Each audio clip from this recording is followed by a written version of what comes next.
उसके स्टूडेंट कैसे हैं आप लोग? आशा करता हूँ आप लोग ठीक होंगे और अच्छे से पढ़ाई कर रहे होंगे। तो स्टूडेंट, आज की क्लास में जो आप भी चैप्टर है तो उसका एक्सरसाइज 3.1 स्टार्ट में कर रहा हूँ। तो स्टूडेंट कल की क्लास में मैंने जो आव्यूह था, आव्यूह और आव्यूह के प्रकार, आव्यूह के निरूपण कैसे किया जाता है और उसकी कोटि क्या होती है, मैंने उसको उसके कल की क्लास में मैंने उस चीज़ को डिस्कस किया था। तो उस चीज़ को आई होप आप लोग उसे पढ़ चुके होंगे। तो आइए आज नेक्स्ट क्लास में मैं एक्सरसाइज 3.1 स्टार्ट कर रहा हूँ। तो उसका पहला क्वेश्चन है, इसमें दे रखा है आप भी दिया है, आप भी ए इक्वल टू दिया है 2 5 minus 7 35 minus 2 5/2 and 12 under 1 minus 5 minus 17 के लिए ज्ञात करना है आपको। ये इसको ज्ञात करना है। इससे पहला दे रखा है ज्ञात करने के लिए आव्यूह की कोटि। मैंने आपको कल की क्लास में डिस्कस किया था कि आव्यूह की कोटि क्या होती है। तो मैं फिर एक बार रिपीट कर देना चाहता हूँ कि आव्यूह की कोटि क्या होती है। तो इसमें किसी भी आव्यूह के यम पंक्ति और यन स्तंभ में यम पंक्ति और यन स्तंभ को ही यम आव्यूह की कोटि कहते हैं। इसे हम यम क्रॉस यन से डिनोट करते हैं। तो आपको कल की क्लास ज़रूर अटेंड करना चाहिए, क्योंकि मैंने उसमें बहुत आव्यूह के प्रकार बताया था और उसमें मैट्रिक्स क्या होता है उस चीज़ के बारे में बताया था, और आव्यूह को निरूपण कैसे किया जाता है वो भी मैंने चीज़ बताया था। तो इसमें पहला आपको फाइंड करना है कि आव्यूह की कोटि क्या होती है। और इसमें दूसरे सेकंड में क्या कह रहा है कि अवयव की संख्या पूछ रहा है कि इसमें थर्ड वाला है अवयव A13 A21 A33 A24 A23। तो आपको ये चीज़ ज्ञात करना है। तो आइए देखते हैं हम लोग पहला फाइंड करते हैं अवयव। हम लोग पहला फाइंड करते हैं आव्यूह की कोटि क्या होती है। तो इसमें हम लिख लेंगे कि आव्यूह की कोटि, आव्यूह की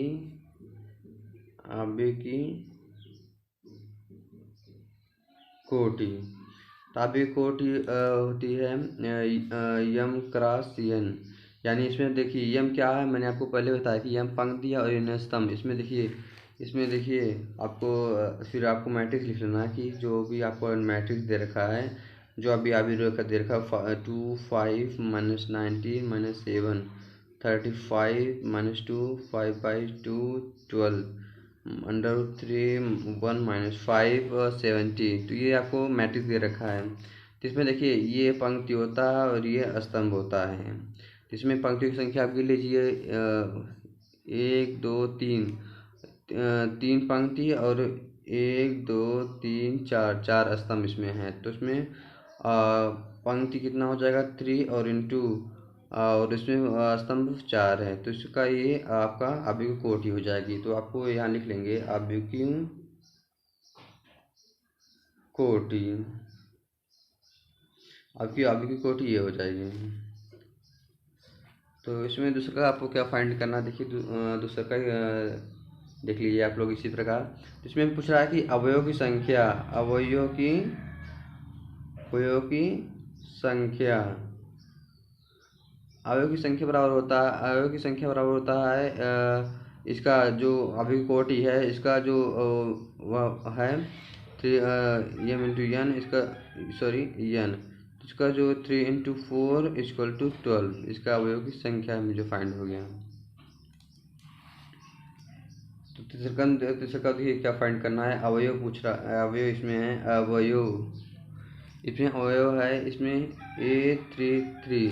तो मैंने कल की क्लास में मैंने आपको बताया था कि आव्यूह को निरूपण कैसे किया था। तो आव्यूह को निरूपण हम लोग कैसे करते हैं, तो देखिए A11 A12 A13 A14, तो A21 A22 A23 A24 A31 A32 A33 A34।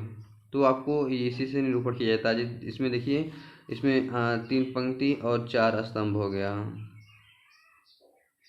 तो इसमें देखिए A11 यानी पहली पंक्ति पहला स्तंभ, A12 पहली पंक्ति दूसरा स्तंभ, पहली पंक्ति तीसरा स्तंभ, पहली पंक्ति चौथा स्तंभ। इसी प्रकार देखिए इसमें आपको A13 आपको फाइंड करना थी, यानी पहली पंक्ति तीसरा स्तंभ, यानी पहली पंक्ति है या तीसरा स्तंभ है। तो इसके स्थान पर देखिए इसमें क्या दे रखा है।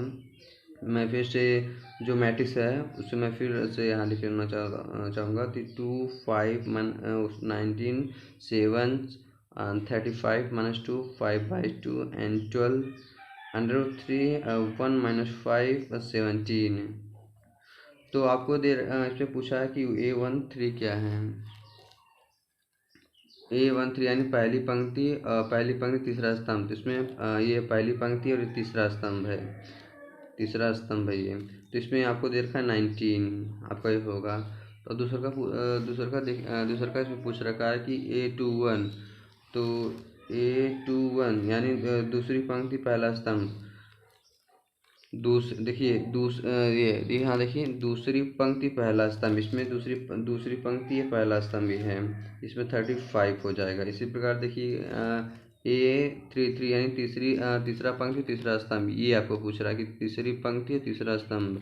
इसमें देखिए तीसरी पंक्ति और तीसरा स्तंभ, ये अब -5 आएगा इसका, -5। अब A24 फाइंड करना है। तो दूसरी पंक्ति और चौथा स्तंभ ये पूछ रखा है। इसमें देखिए दूसरी पंक्ति चौथा स्तंभ, ये 12 है, ये 12 हो जाएगा। इसी प्रकार देखिए A23 यानी दूसरी पंक्ति तीसरा स्तंभ, इसमें दूसरी पंक्ति और तीसरा स्तंभ ये दे रखा है, यानी 5/2, ये इसका आंसर हो जाएगा। तो नेक्स्ट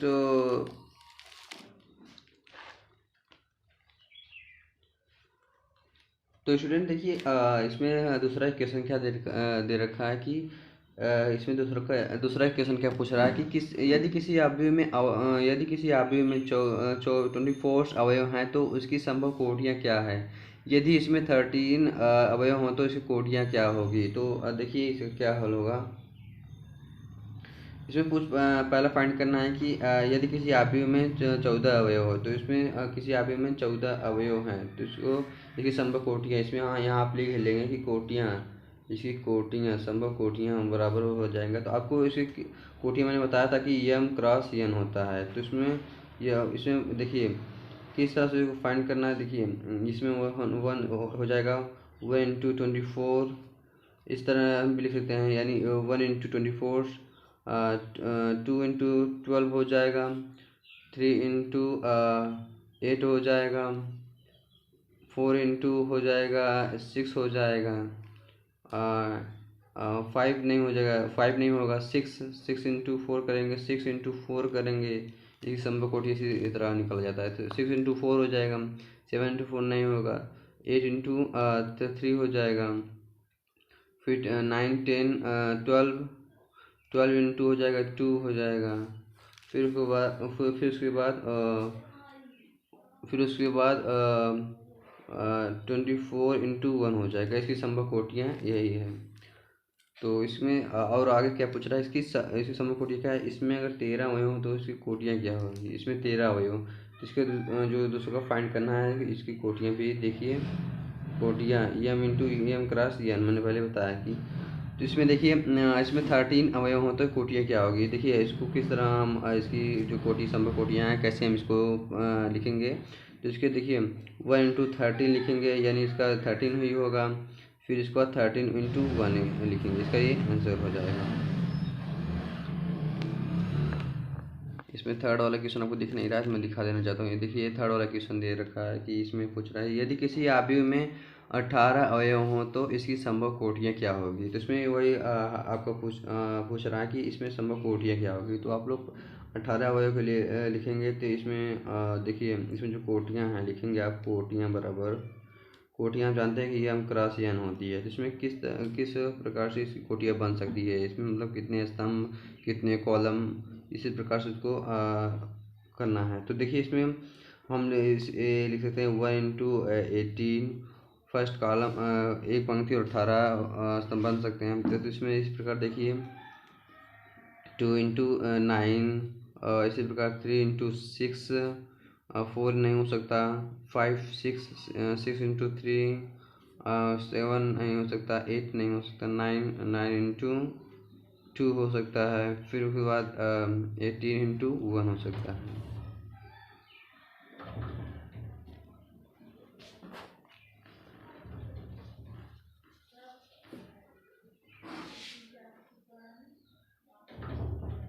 तो इसी तरह आप देखिए 18 इंटू 1 हो जाएगा। तो इसी प्रकार इसे इसमें आगे क्या अगला क्या पूछा है, तो इसकी संभव कोटियाँ क्या है, ये तो फाइंड हो गया।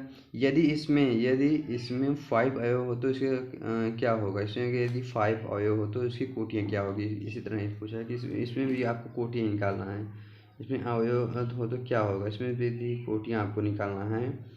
तो कोटियाँ बराबर एम क्रॉस एम दिया है। इसमें किस तरह हम इसको क्या होगा, किस तरह इसकी हम अवयव की संख्या हम लिख सकते हैं। देखिए इसमें कोटियाँ क्या होगी, हम लिख सकते हैं कि कोटियाँ इसमें क्या होगी, कोटियाँ 5, देखिए 1 इंटू 5 हो सकता है, 5 इंटू 1 हो सकता है। ये इसका आंसर है।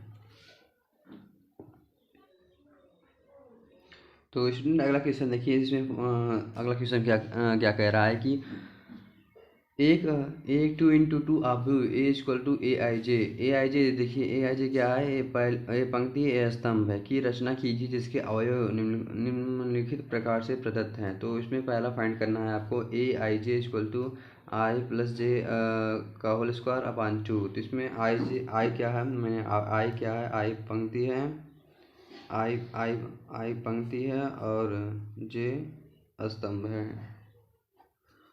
आई इसमें पंक्ति है और जे स्तंभ है। तो इसमें आपको 2 इंटू 2 क्रॉस 2 का अवयव की रचना करना है। तो 2 क्या हो सकता है, देखिए इसमें अगर 1 पहली पंक्ति और पहला स्तंभ हम की बात करें तो इसमें देखिए रखेंगे, पहले यहाँ आई की जगह पे 1 रखेंगे और जे की जगह पे भी 1 रखेंगे। तो इसका स्क्वायर करेंगे 2, यानी ये 2 का स्क्वायर 4 अपान 2, इसका आएगा 2। तो इसी प्रकार हमें 2 इंटू 2 अवयव का रचना करना है। तो इसमें A12 यानी पहली पंक्ति दूसरा स्तंभ, इसमें रखेंगे 1 प्लस 2 का स्क्वायर अपान 3। इसमें देखिए 2 की जगह पर जे है तो जे के स्थान पे हम 2 रखेंगे। इसमें 9/, यहाँ 2 रहेगा, 9/3 हो जाएगा। इसी प्रकार देखिए A21 ये दूसरी पंक्ति पहला स्तंभ, यहाँ 2 प्लस 1 रखेंगे स्क्वायर अपान 2, यानी 9/2 हो जाएगा। सॉरी मैं फिर से गलती कर दिया, इसके लिए माफ़ी चाहूँगा। यहाँ पे E2 रहेगा, A22 यानी दूसरी पंक्ति और दूसरा स्तंभ 2 प्लस 2 का स्क्वायर अपान 2, यानी ये 16 अपान 2, यानी ये 8 आ जाएगा।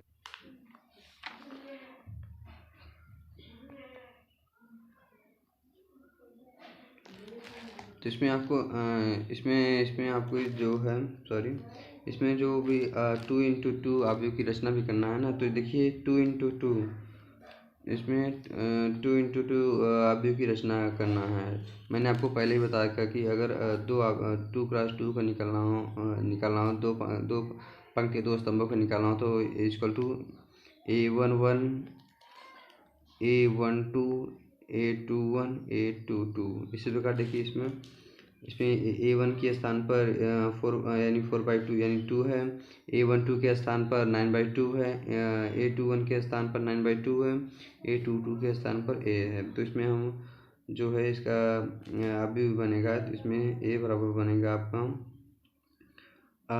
2 बनेगा, 2 और 9/2 ये बनेगा 8। ये आंसर है आपका।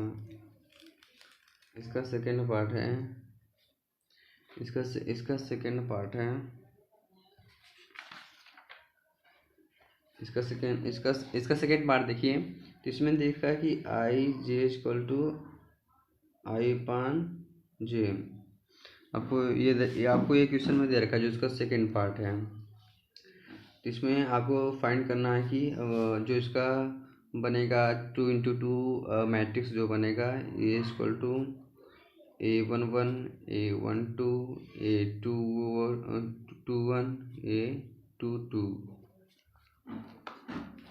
इसमें आपको फाइंड पहला करना है A11 इक्वल टू बनेगा 1 plus 1 upon 1 equal to 1, A12 यानी 1/2 ये इसके बाद दूसरी पंक्ति पहला स्तंभ, ये बनेगा 2/1 यानी 2, ये 2 यानी 2/2 ये इक्वल टू 1। तो इसका जो आप भी वो जो 2x2 का बनेगा, 2x2 का बनेगा मैट्रिक्स, तो इसमें देखिए 1, 1/2, 2 और 1, ये इसका आंसर हो जाएगा। इसका थर्ड वाला पार्ट देखिए, इसमें क्या कह रहा है, इसमें क्या है, इसका थर्ड पार्ट देखिए। थर्ड पार्ट में है i(j) equal to I plus 2j का स्क्वायर अपान 2, ये आपको दे रखा है, इसमें थर्ड पार्ट में है। इसमें थर्ड पार्ट में देखिए क्या है, तो इसके में भी आपको वही चीज़ करना है। तो इसमें a11 निकालेंगे, यानी पहली पंक्ति पहला स्तंभ, इसमें रखेंगे 1 + 2 का स्क्वायर अपान 2, यानी ये 9/2 आ जाएगा। a12 यानी पहली पंक्ति दूसरा स्तंभ से 1 + 4 का स्क्वायर अपान 2, जब यहाँ 2 रखेंगे, यहाँ देखिए यहाँ आपका 2j है, यानी j के स्थान पे आप 2 रखेंगे तो 2 × 2 हो जाएगा 4, हो जाएगा 4 + 5 यानी 25/2। a21 दूसरी पंक्ति पहला स्तंभ से, यानी 2 × 2 + 2 का स्क्वायर अपान 2, यानी 16/2 यानी 8 आएगा इसका आंसर। a22 निकालना है, इसमें देखिए 2 + 4 का स्क्वायर अपान 2, यानी ये 36/2 यानी ये 18 आएगा आपका। तो इसका जो मैट्रिक्स बनेगा 2x2 का, देखिए इसका जो मैट्रिक्स बनेगा, आप भी a जो बनेगा इसका 9/2 दे रखा है, 25/2, 18, ये इसका आंसर।